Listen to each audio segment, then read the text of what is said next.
கோவை முட்டத்து வயலில் ஈஷா நிறுவனம் சார்பில் அமைக்கப்பட்டுள்ள மின் தகன மேடையை ஆய்வு செய்ய சென்ற முற்போக்கு அமைப்புகளின் உண்மை கண்டறியும் குழுவினரை ஈஷா ஆதரவாளர்கள் தடுத்தனர். இதனால் இருதரப்புக்கும் இடையே வாக்குவாத மோதல் ஏற்பட்டது.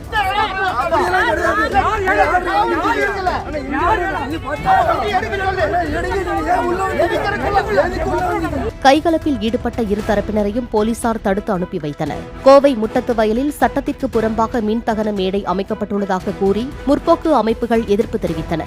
இதையடுத்து உயர்நீதிமன்றம் உத்தரவிட்டதன் பேரில் உண்மை கண்டறியும் குழுவினர் அங்கு ஆய்வுக்காக சென்றனர்.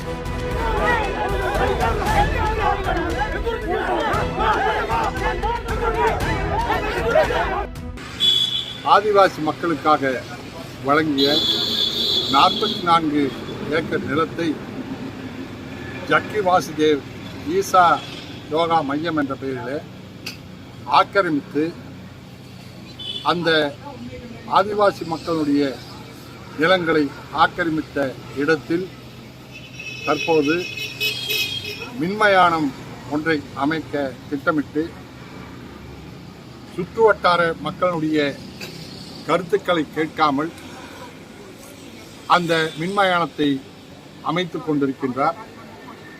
அந்த மின்மயானம் அங்கே வரக்கூடிய கழிவுகள், அதில் வரக்கூடிய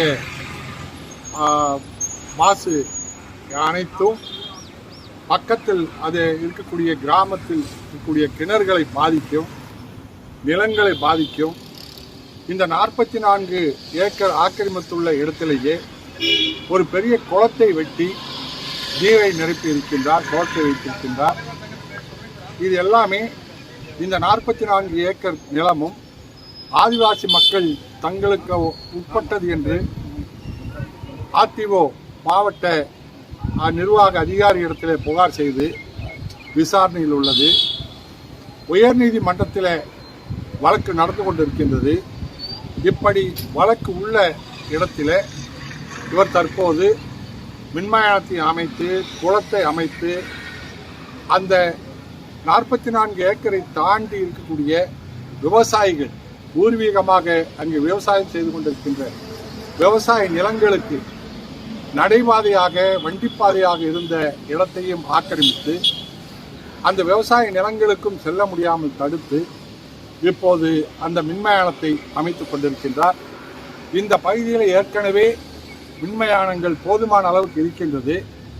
அந்த மின்மயானங்கள் யாரும் மீண்டும் வேண்டும், இந்த பகுதியில் வேண்டும் என்று பொதுமக்கள் யாருமே கோரிக்கை வைக்காத நிலையிலே ஜக்கி வாசுதேவ் தன்னுடைய கட்டுப்பாட்டுக்குள்ள இடத்தை சார்ந்து இந்த ஆதிவாசி மக்களுடைய நிலத்தையும் பயன்படுத்தி மின்மயானத்தை அமைப்பது என்பது வருங்காலத்திலே அவருடைய நோக்கம் இந்துக்கள் என்று நம்பக்கூடிய மக்கள் தன்னுடைய இறுதி காலத்திலே சாகும்போது காசிக்கும் இமயமலைக்கும் கங்கைக்கும் போய் அங்கே சாக வேண்டும், தன்னுடைய உடல்களும் ஆஸ்தியும் கங்கையிலே கரைக்கப்பட வேண்டும் என்று விரும்புகின்றவர்கள் நிறைய பேர் உண்டு. இப்போது வடநாட்டிலே அது நடந்து கொண்டிருக்கின்றது. அதை அங்கேதான் அகோரிகள் என்ற சாமியார்கள் நிர்வாணமாக அலைவதும், அந்த செத்த பிணங்களையே சாப்பிடுவது என்றதெல்லாம் அந்த வடநாட்டிலே நடந்து கொண்டிருக்கின்றது.